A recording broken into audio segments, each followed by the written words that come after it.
My name is Margaret Wilson. I am 65 years old, a retired teacher, and the mother of a son I barely recognize anymore. There was a time when my life was measured in lesson plans, parent-teacher conferences, and the quiet pride of seeing my only child, Tyler, grow into a young man with promise. That time feels impossibly distant now. These days, my world is much smaller. It revolves around the persistent anxiety that arrives with every phone call, every unexpected knock at the door. My son, once the center of my universe, has become a stranger, a man consumed by addiction, anger, and desperation. I have sacrificed everything for him, and yet I am left with the hollow ache of watching him spiral further away. I never imagined that I would fear my own child. I never dreamed that a simple act like refusing to lend him money would lead to threats, broken glass, and sleepless nights. But that is where I find myself, clinging to the remnants of hope and routine, even as my life unravels. This is the story of how I lost my son, and how, against all odds, I began to find myself again. The phone rang at 8:17 p.m. I knew it was Tyler before I even looked at the caller ID. My stomach tightened into that familiar knot, the one that had become my constant companion over the past year.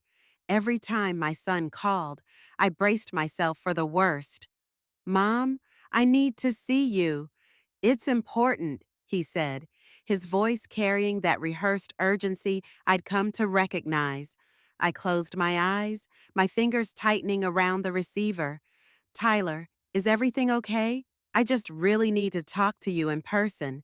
Can I come over, please?" I glanced at the kitchen table, where my bills were spread out, the electric notice with its bold red final warning, the property tax statement I'd been putting off. At 65, my teacher's pension barely covered the essentials. But I heard myself say, "Sure."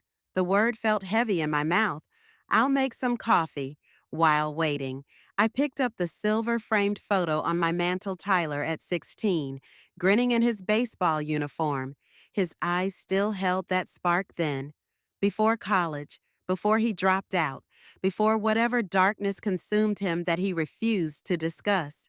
I traced the outline of his face with my fingertip. "Where did you go, sweetheart?" The doorbell rang 30 minutes later.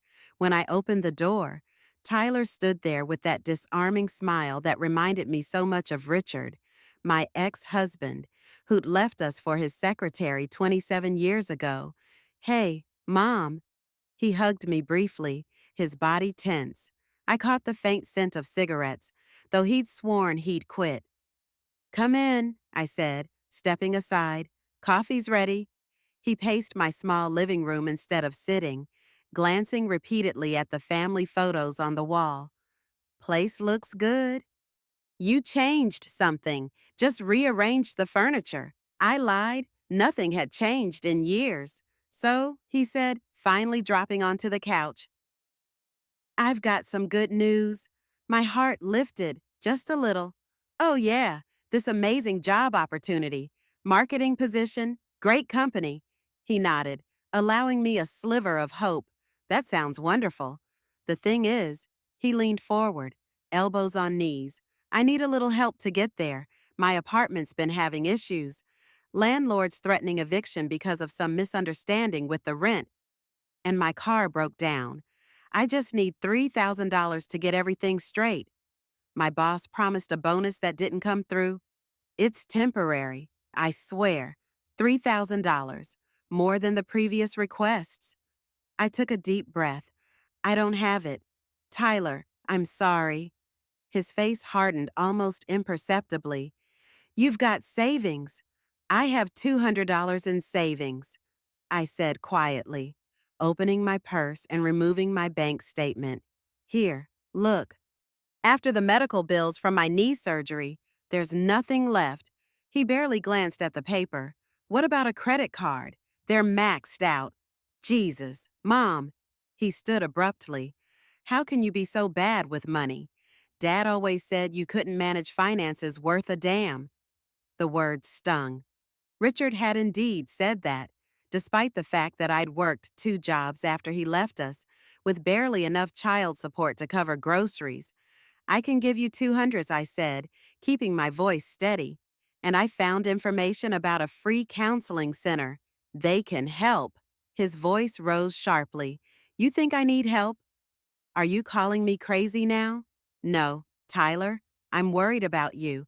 Your mood swings, the constant money problems, these stories that don't quite add up.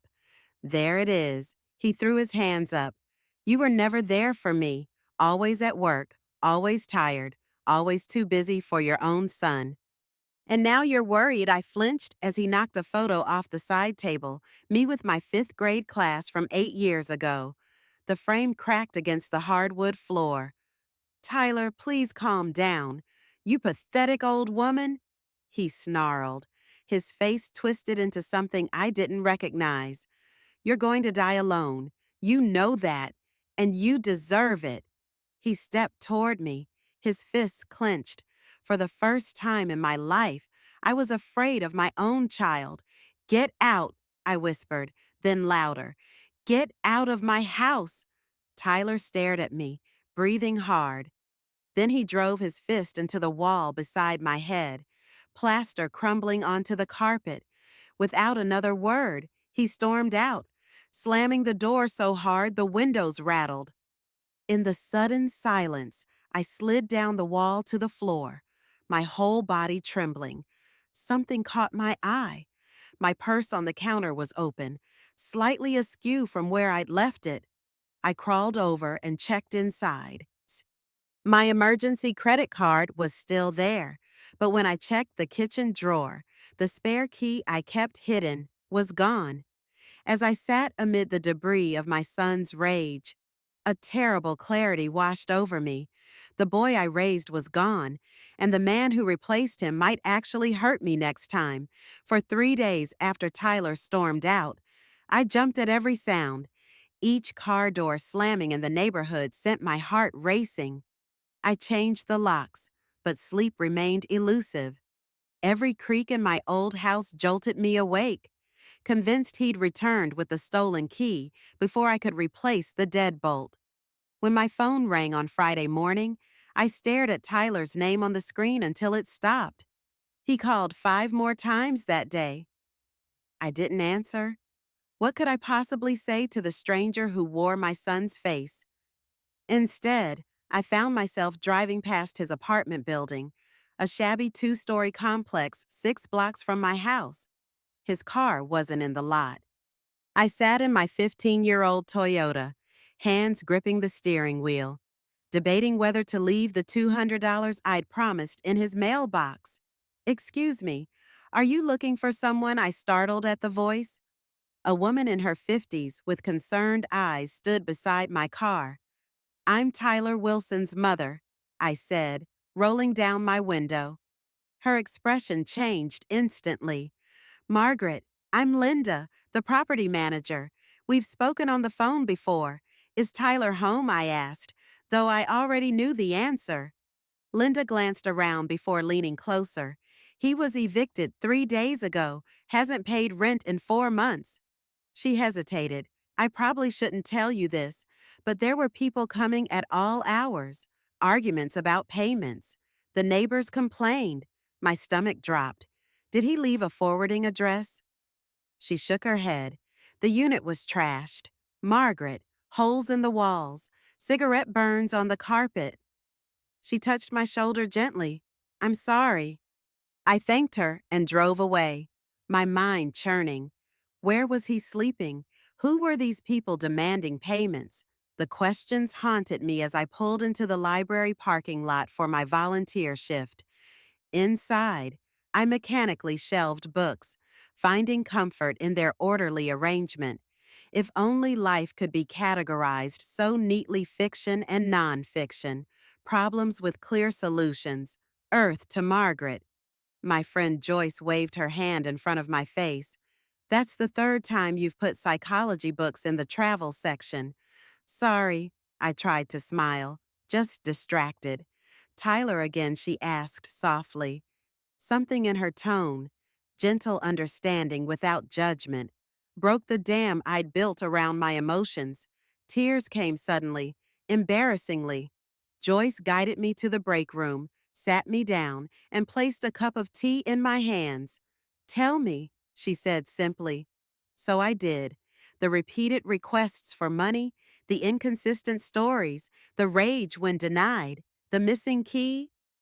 My voice sounded strange to my own ears, like I was telling someone else's tragic story. Joyce listened without interruption. When I finished, she took my hands in hers. My brother was an addict for 15 years. She said, everything you're describing, the manipulation, the anger, the desperate need for money, it's textbook. Tyler doesn't do drugs. I protested automatically. Joyce's expression was kind but firm. Margaret, I recognize the patterns. The person who came to your house wasn't your son. It was the addiction wearing his face. But there's a support group that meets on Thursdays at First Presbyterian, she continued, for families of people with substance abuse issues. Will you come with me tomorrow? I wanted to refuse, to defend Tyler, but the memory of his fist punching the wall inches from my head silenced my objections. The next evening, I sat in a circle of strangers who didn't feel like strangers. Their stories mirrored mine with eerie similarity: parents, siblings, children transformed into manipulative strangers by chemical dependence. A social worker named Sarah spoke directly to my deepest fears. Giving money doesn't help. It enables the addiction to continue. Setting boundaries isn't abandonment. It's often the first step toward recovery. I've suggested therapy, I said. He gets furious. Denial is part of addiction. Sarah explained. Many users need to hit rock bottom before accepting help. That night, I made the hardest decision of my life. I wrote Tyler a letter explaining that I would no longer provide financial support, but would be there when he decided to seek treatment. I blocked his number on my phone, and I cried myself to sleep, mourning the boy in the baseball photo while fearing the man he'd become. Friday evening found me alone at my kitchen table, staring at the lottery ticket I'd purchased weekly for decades. My small ritual of hope, $1 worth of daydreaming. I carefully marked 6 numbers, the same combination I always played: Richard's birthday, our wedding date, Tyler's birthday, the day we bought our first house, the year I started teaching, and my mother's age when she died. As I sealed the ticket in its envelope, I wondered if hope was just another form of addiction, the stubborn belief that, somehow, against all odds, everything would magically transform for the better. Saturday morning, my usual routine: coffee, toast, and the weekly disappointment of checking my lottery numbers on TV. I balanced my checkbook while waiting for the announcement, calculating how many months I could stretch my pension before touching my meager retirement account. The cheerful announcer appeared on screen. I absently noted the numbers as they appeared, not really watching until wait. I grabbed my ticket, pulse quickening. The first number matched, so did the second, and the third. My hands trembled as I checked all 6 numbers, then checked again and again. This can't be right, I whispered to my empty kitchen, but it was all 6 numbers. My numbers glowed on the screen. The announcer confirmed the jackpot: $47 million. My first instinct was to call Tyler. My finger hovered over the unblock button on my phone. Then I remembered his face contorted with rage, his fist in my wall, his voice calling me a pathetic old woman. If he knew about this money. The clarity hit me with stunning force. Tyler would consume every penny, destroying himself in the process. Whatever his payments were for drugs, gambling debts, loan sharks, this windfall would accelerate his self-destruction. I spent the day researching, discovering that my state allowed lottery winners to remain anonymous by claiming prizes through trusts. Monday morning, I drove to a law firm specializing in estate planning 2 towns away, where nobody knew me. I need absolute confidentiality. I told the attorney, a silver haired woman named Patricia. Is that something you can guarantee? She nodded, professional and unfazed by my nervousness. Attorney client privilege is sacrosanct. Miss Wilson, how can I help you? I slid the ticket across her desk. Her eyes widened slightly, the only indication that she understood the magnitude of what lay between us. I need to claim this without anyone knowing it's me, I said, especially my son. She didn't ask why, just nodded. We'll establish a blind trust. The Lottery Commission will announce that the Pine Valley Trust claimed the prize, not Margaret Wilson. Only the trustees, myself, and whomever else you designate will know your identity. And this is completely legal. Absolutely. Our state allows winners to maintain their privacy. She began outlining the process establishing the trust, appointing trustees, claiming the prize as a lump sum versus annuity payments. I walked out 3 hours later with a plan. The money would be safe, my identity protected. As I turned onto my street, the calm evaporated. A police car sat in front of my house, lights flashing. Officer Reynolds, whom I knew from neighborhood watch meetings, stood on my porch. Ms. Wilson, he said as I hurried up the walk. There's been a break-in. My front door hung open, splintered around the lock. Inside, my living room was ransacked, drawers emptied, cushions slashed, even the air vents removed from the walls. Was anything taken? Officer Reynolds asked. Notebook ready. I looked around at the devastation. I don't think so. I don't keep valuables here. Any idea who might have done this? The question hung in the air. Could I say it? Could I speak the words that would officially transform my son from troubled to criminal? Before I could answer, my phone rang an unknown number. I answered automatically. Mom, Tyler's voice, desperate and slurred. I need to see you right now. It's life or death. I looked at the destroyed remnants of my home, then at Officer Reynolds, waiting for my answer. No, I said firmly, both to Tyler and to myself. I don't know who would do something like this. As I ended the call, I realized I'd made my choice. I would protect my son from the consequences of his actions one last time, but I would not surrender my life or my newfound fortune to his chaos. When Officer Reynolds finally left, promising increased patrols in the neighborhood, I sat amid the wreckage of my living room, numb. The lottery ticket, my golden ticket, was safely locked in Patricia's office safe. No one had stolen anything because there was nothing of value to take. Nothing except my peace of mind. My phone rang again, the same unknown number. Tyler, undoubtedly. I silenced it and began the painstaking process of putting my home back together, stuffing cotton back into slashed cushions, rehanging pictures, sweeping up broken glass. With each item I restored, my resolve strengthened. I would not be a victim not of Tyler's addiction, not of Richard's abandonment, not of my own misplaced maternal guilt. As I swept shards of my favorite teacup into a dustpan, another call came through Joyce. The library just called. She said, "You didn't show up for your shift, and you've never missed without calling. Are you okay?" "Someone broke into my house," I said, my voice steadier than I expected. "Oh my God, I'm coming over." "No, I'm fine, really. Joyce, I'll be there in 10 minutes with dinner and a bottle of wine, and I won't take no for an answer." True to her word, Joyce arrived carrying Chinese takeout and Merlot. She gasped at the lingering disarray, but asked no questions as she helped me finish cleaning. We ate at my kitchen table, the wine loosening my tongue. I think it was Tyler, I confessed, but I didn't tell the police. Joyce nodded, unsurprised. "What are you going to do now? I don't know," I said honestly, then making a split-second decision to trust her. "Joyce, Something else happened. Something big. But you have to promise not to tell anyone. Her eyes widened as I told her about the lottery win and the trust.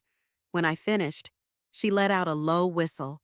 47 million, she murmured. And you're not telling Tyler. I can't. I said simply, it would kill him. The next morning, I met with Patricia again. Her office, lined with thick legal books and framed degrees, felt like the only safe place left in my world. We finalized the blind trust, with her as primary trustee. Also, the Pine Valley Trust officially claimed the lottery prize, and I opted for the lump sum $29 million after taxes. Patricia helped me set up a new bank account under an LLC, separate from my personal finances. We created a conservative investment plan to keep the principal safe, generating income for the future. What about your son? Patricia asked gently. Do you want to include any provisions for him? I hesitated, the question twisting something deep inside me. Not directly, not yet, but I'd like to set aside a portion for treatment or education. If he ever needs it and is ready, she nodded. Making notes? And for yourself. Any immediate plans for the first time in decades? I considered what this windfall could mean for me. All my adult life had been defined by sacrifice for Tyler, for my students, for everyone but myself. I'd like to fix up my house, I said finally.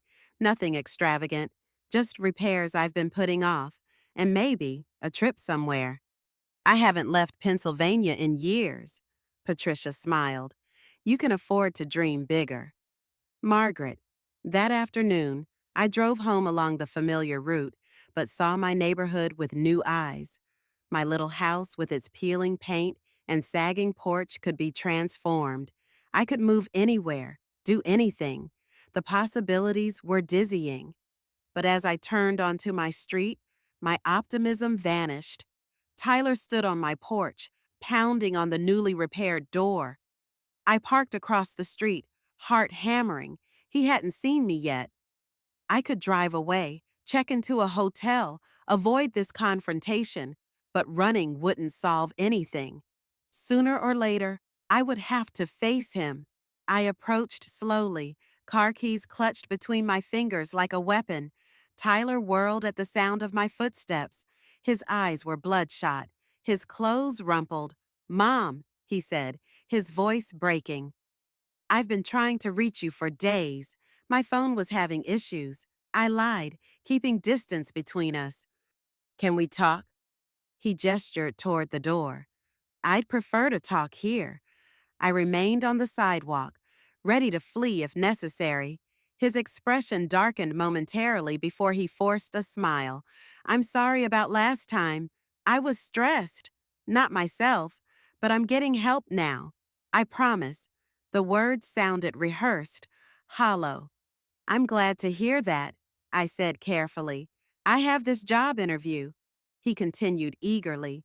"Really promising position, but I need something decent to wear. You know, just a small loan $500 for a good suit. $500. Once, that would have seemed an impossible sum to spare. Now it was nothing. But this wasn't about money. Tyler, I said, my voice stronger than I felt. I can't keep doing this." His face hardened. "Can't or won't both," I admitted. "I love you, but I can't keep enabling behaviors that hurt us both." For a moment, rage flashed in his eyes, the same rage I'd seen before he punched my wall. Then, unexpectedly, his shoulders slumped. "Please, Mom," he whispered. "I'm desperate, despite everything." My heart ached for him. Was there any harm in one last chance? 500? I said finally. "But we meet at Starbucks tomorrow, and we talk about getting you real help." His relief was palpable. "Thank you. You won't regret it." As I watched him walk away, I wondered if I already did. Starbucks buzzed with morning commuters when Tyler arrived, clean-shaven and wearing his one decent button-down shirt. I almost didn't recognize him. This was the son I remembered, not the volatile stranger from my living room. You look well, I said cautiously as he sat across from me. Feeling better, he replied, offering a sheepish smile. I've been going to some meetings, getting my head straight. Meetings? What kind of meetings? He stirred his coffee, eyes downcast. N.A. Narcotics Anonymous? I should have told you sooner, but I was ashamed. The confession stunned me. He'd never admitted to drug use before, always denied it, always changed the subject. How long, I asked, my voice barely audible above the coffee shop chatter. It started in college, just pills for exam stress. You know. Then it escalated. He looked up, eyes glistening. I'm 14 days clean now. It's not much, but it's a start. I wanted desperately to believe him. The vulnerability in his expression seemed genuine, his contrition authentic. The job interview is real. He continued, entry-level position at an insurance agency, nothing glamorous, but it's honest work with benefits. He pulled out a printed email confirming the interview. It's tomorrow at 2. I just need to look presentable. I slid an envelope across the table. 500, as promised. He took it, hands trembling slightly. I'll pay you back. Mom, every penny. I don't care about the money.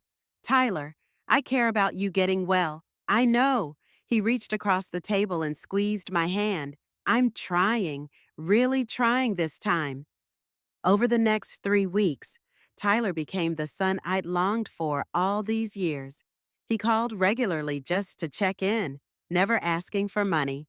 He got the insurance job and proudly showed me his first paycheck. He brought dinner on Sundays, helped fix my leaky faucet, and spoke openly about his recovery struggles. One day at a time, he'd say, echoing the NA mantra he claimed to have embraced. I began to relax, to hope. Maybe the break-in had been someone else. Maybe hitting rock bottom had finally shocked him into change. Maybe I could eventually tell him about the lottery winnings and even set up a trust for him.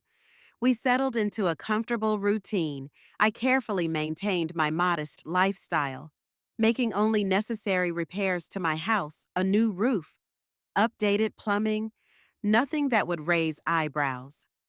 One Sunday evening, as Tyler was helping me wash dishes after dinner, he casually mentioned, I noticed Mr. Abernathy got a new Lexus. Pretty fancy for a retired principal. His daughter's a surgeon in Boston, I replied. I think it was a birthday gift. Speaking of cars, Tyler continued, yours is what, 15 years old. Ever think about upgrading? I changed the subject, but the question lingered uneasily. Had he noticed something? Was he fishing for information? The following Wednesday, I returned early from grocery shopping, having forgotten my list. As I quietly entered through the back door, I heard movement in my bedroom. Tyler stood at my dresser, rifling through my jewelry box. He hadn't heard me come in. What are you doing? I asked. He jumped, nearly dropping the small pearl earrings Richard had given me on our 5th anniversary. Jesus, Mom, you scared me. Why are you in my bedroom? My voice was surprisingly steady. I was about to ask you the same thing. I was looking for aspirin, he said quickly, in my jewelry box. His expression shifted, the mask of the devoted son slipping for just an instant. I thought maybe you had one of those pill cases. You know, the decorative kind. It was a flimsy lie, but I pretended to accept it. Aspirin's in the bathroom cabinet. Always has been. That night after Tyler left, I sat at my kitchen table staring at my phone. Joyce answered on the second ring. I need advice, I said without preamble, and maybe a place to stay for a few days. Joyce's guest room became my sanctuary for the weekend. I told Tyler I was visiting a former teaching colleague in Philadelphia, buying time to think and plan. Something's not right. I confided to Joyce over Saturday morning coffee. He's playing a role the perfect son, but I caught him searching my bedroom. Joyce's husband, retired Detective Frank Williams, joined us at the table. Margaret, I don't want to overstep, but have you considered putting up cameras? The suggestion horrified me. Spying on my own son felt wrong. But then I remembered the ransacked living room, the fist through my wall, the missing key. I know a guy who installs security systems. Frank continued, discreet ones. I could give him a call. Monday morning, while Tyler was at his job, two tiny cameras were installed in my living room and hallway, accessible through a secure app on my phone. The installer also updated my home security system and added new deadbolts. Mom, you're being paranoid, Tyler said when he noticed the security company sign in my yard that evening. This neighborhood is perfectly safe. Tell that to whoever broke in last month. I replied evenly. He flinched almost imperceptibly. Right, good point. The installer had placed cameras strategically, one in the living room overlooking the entryway, another in the hallway leading to my bedroom and home office, but none in private spaces like bathrooms or bedrooms. I needed evidence, not invasion. For 3 days, nothing unusual appeared on the cameras. Tyler visited for dinner on Thursday, behaving like the attentive son he'd recently become. I began to doubt my suspicions, wondering if I was seeing problems where none existed. Then Friday morning, my phone alerted me to motion at my house. On screen, Tyler unlocked my front door with the key I'd never given him. He moved purposefully through the living room to my home office, where he began methodically going through my files. I watched, heart pounding, as he photographed my bank statements, insurance documents, and the paperwork for my pension plan. He spent nearly 40 minutes searching before leaving, carefully relocking the door behind him, with shaking hands. I called Patricia. I need another layer of protection. I told her, my son is searching for financial information. She arranged for a forensic accountant and private investigator to meet us that afternoon. The investigator, Michael Reeves, was a former FBI agent with a calm demeanor that immediately put me at ease. Based on what you've told me, Ms. Wilson, your son is looking for assets. He explained. The question is why he needs money, I said simply. For drugs.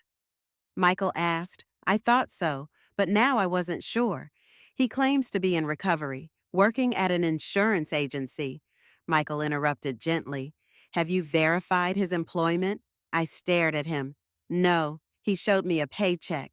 Would you mind if I looked into that?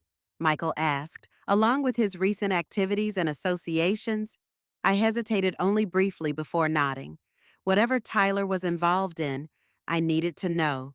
While Michael began his investigation, the forensic accountant helped me create an impenetrable barrier around my lottery winnings. We moved investments into more secure structures, creating additional shells and trusts that would be virtually impossible to connect to Margaret Wilson. 3 days later, Michael requested an urgent meeting. His expression was grave as he spread photographs across Patricia's conference table. Ms. Wilson, I'm afraid your son is not employed at any insurance agency. He began. He's been spending his days at gambling establishments and meeting with these individuals. He pointed to photos of Tyler with two hard-looking men outside a bar. These men are known associates of Anthony Castellano, a loan shark operating in Pittsburgh's South Side. My stomach clenched. A loan shark. Based on our surveillance and audio captured during these meetings, Tyler is deeply in debt, upwards of $50,000. He's been promising his creditors that he can get the money from you. But I don't have that kind of money. I protested. At least they don't know that I do. Michael slid another photo across the table. Tyler sitting in his car on his phone. This was taken yesterday. We were able to capture the audio.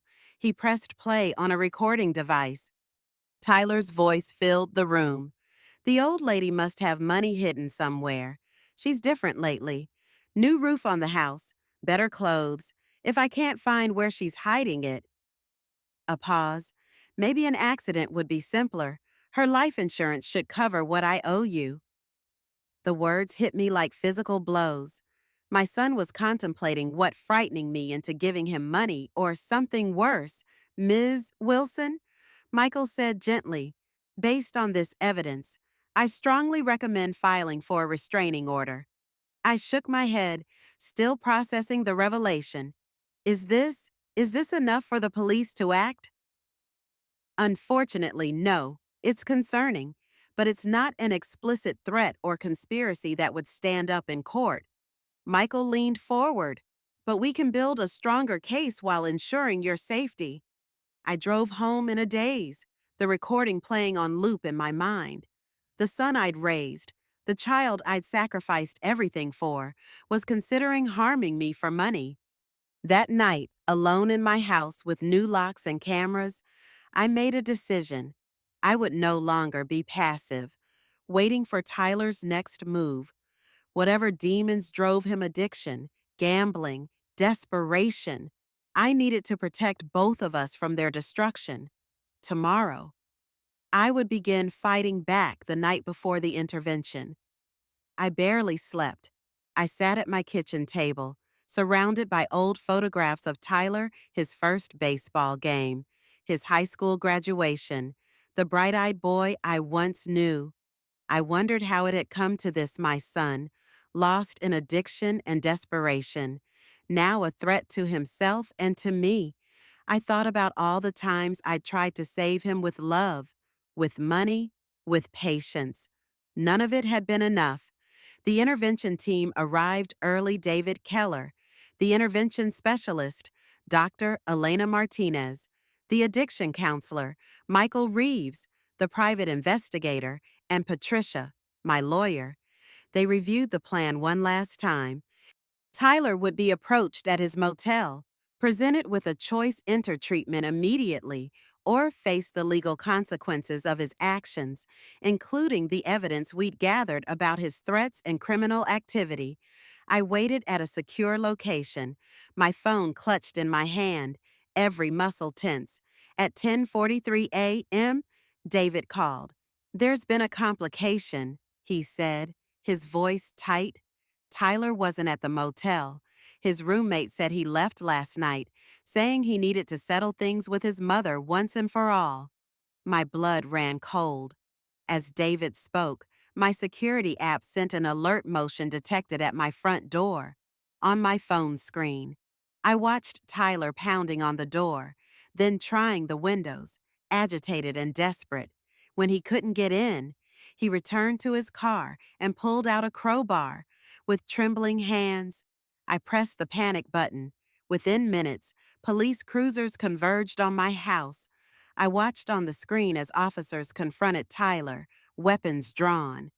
For a terrible moment, I feared he might run or fight, but he dropped the crowbar and surrendered. They found more than just the crowbar in his car, a duffel bag containing a loaded handgun, cocaine, prescription pills, duct tape, zip ties, and latex gloves. The reality of what could have happened settled over me like a heavy shroud. At the police station, I sat across from Detective Sarah Lombard, who explained the charges: attempted breaking and entering, possession of burglary tools, an unregistered firearm, and controlled substances. Given the evidence, they were also considering attempted kidnapping or worse. Do you wish to press charges against your son? She asked gently. My mind reeled. I saw Tyler as a child, running to me with scraped knees, as a teenager, sullen and silent, as a young man, lost and angry. Now, handcuffed and broken, he was both my child and a stranger. I want to see him, I said. They brought Tyler in, shackled and pale, his eyes darting with fear and withdrawal. Mom, you need to bail me out. This is all a misunderstanding, he pleaded. I met his gaze, steady for the first time in years. Was it a misunderstanding when you broke into my house, when you searched my files, when you talked about hurting me for money? He looked away, shame flickering across his face. I wouldn't have hurt you. I just needed leverage. They're going to kill me if I don't pay. I shook my head, tears burning in my eyes. I'm not posting bail, Tyler, but I am going to help you. I've arranged a place for you at Valley Ridge Treatment Center, Sean. If the judge agrees to court-ordered rehabilitation, you can go there directly. Otherwise, you'll face the consequences. He scoffed at first, but I stood my ground. I love you, Tyler, but I won't enable your self-destruction any longer. As I left, he called after me. How did you afford Valley Ridge? That place costs a fortune. I have resources you don't know about, I replied, and they're going to help you get well, not feed your addiction. The court agreed to treatment in lieu of immediate prosecution, with charges held in abeyance pending successful completion of the program. Tyler's cooperation with authorities regarding the loan shark operation helped secure this arrangement.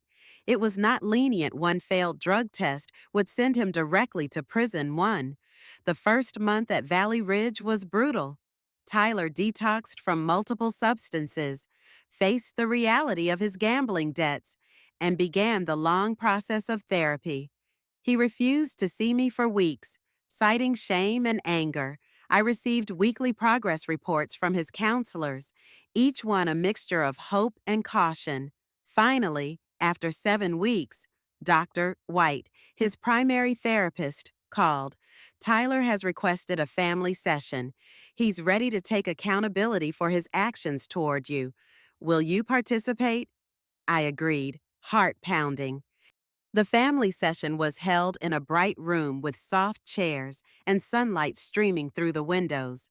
Tyler looked both older and younger than his years' clearer eyes, but deep worry lines. He read from a prepared statement, voice trembling. I manipulated you for money. I lied. I invaded your privacy. I endangered your safety. I planned to threaten you for money. I told myself you owed me, but the truth is, you were the only person who never gave up on me, and I repaid that with cruelty. I listened, tears streaming down my face. When he finished, I said simply, Thank you for your honesty. I want to believe you're changing, but trust has to be earned. He nodded. I understand. We talked for an hour about his treatment, his dual diagnosis, his daily routine of therapy and group sessions. For the first time, I saw a glimmer of the sun I remembered. As weeks passed, Tyler's progress stabilized. He joined a halfway house program, found work at a printing company, and enrolled in a community college class on addiction counseling. He spoke of wanting to help others, of building a life based on honesty and service, not secrets and shame. We rebuilt our relationship slowly, one conversation at a time. I maintained boundaries, supporting his recovery but not rescuing him. I focused on my own healing, volunteering, traveling, rediscovering who I was beyond being Tyler's mother. The lottery money, once a secret burden, became a force for good. I established the New Dawn Foundation, funding scholarships for addiction treatment, supporting research, and helping families like ours find hope again. Tyler, unaware of my role, expressed interest in working there someday, using his experience to guide others. For the first time in years, I allowed myself to hope not for a miracle, but for the slow, steady work of rebuilding a life from the ashes. The years that followed were marked by slow, sometimes painful, but deeply meaningful change. Tyler's journey through recovery was neither linear nor easy. There were setbacks, moments of doubt, temptation, and even relapse scares. But each time, he returned to the tools and support systems he'd learned to trust: daily meetings, therapy, honest conversations, and the unwavering boundaries I had finally learned to set to 34. In the early months after Valley Ridge, Tyler moved into Oakwood House, the halfway home that provided structure but also demanded accountability. He worked long days at the printing company, attended his community college class in addiction counseling, and spent evenings at support group meetings. There were times he called me just to talk, sometimes about his day, sometimes about his cravings, and sometimes just to hear a familiar voice. I learned to listen without judgment, to offer encouragement but not solutions, to trust the process even when it frightened me. I too was changing. For the first time in decades, I allowed myself to dream beyond survival. I traveled with Joyce short trips at first, then a long-awaited journey through Europe. I poured energy into the New Dawn Foundation, working behind the scenes to expand its reach, fund more scholarships, and build partnerships with local treatment centers. Each letter of gratitude from a family we'd helped reminded me that pain could be transformed into purpose. Tyler's progress was slow but real. He celebrated 1 year of sobriety with a quiet dinner, just the two of us, exchanging stories and hopes for the future. He spoke candidly about the shame and guilt he still carried, about the lifelong nature of recovery, and about his desire to give back. 23. I want to help people who are where I was, he said. If I can show them it's possible to come back, maybe all of this will mean something. As Tyler's confidence grew, so did his involvement at New Dawn. He volunteered as a peer support intern, eventually earning a staff position after completing additional training. He found meaning in service, in listening to others' pain and sharing his own story without shame. The foundation became both a workplace and a community, a place where his past was not a mark of failure, but a source of empathy and strength. Our relationship, too, was being rebuilt, one conversation, one act of trust at a time. There were awkward silences, moments of anger, and tears for all that had been lost. But there was also laughter, forgiveness, and a growing sense of mutual respect. Tyler never asked about the money again. He focused on his own growth, his own contributions, and the life he was building from the ground up. 5 years after that terrible night, New Dawn Foundation opened its second facility, a state-of-the-art center for dual diagnosis patients. Tyler, now a certified counselor, stood before a crowd of donors, professionals, and families, sharing his story with humility and hope. Recovery isn't just about staying sober, he said. It's about becoming someone you can respect when you look in the mirror. It's about service, honesty, and never giving up even when patience runs out. As I watched him speak, I realized that the true legacy of my lottery win was not the foundation, nor the scholarships, nor even the book I was finally ready to write. It was this, the hard-won, imperfect, but genuine connection between a mother and son who had both learned, in their own ways, to save themselves. That night, Tyler and I sat together in the garden, the air filled with the quiet sounds of recovery laughter, conversation, the hopeful murmur of new beginnings. He turned to me and said, "Thank you for letting me fall, Mom. And thank you for being there when I was finally ready to stand again." I squeezed his hand, tears in my eyes. "Thank you for coming back." Some fortunes, I realized, cannot be measured in millions. Some jackpots are paid in moments of grace, in the quiet joy of a life rebuilt from the ashes, and in the knowledge that even when patience runs out, love can still endure. Looking back, I realized that true fortune is never measured in numbers or bank balances, but in the quiet, hard-won moments of understanding and forgiveness. Tyler and I both lost and found ourselves on this journey, sometimes through pain, sometimes through hope. We learned that love is not about rescuing, but about letting go when necessary and standing by each other when it matters most.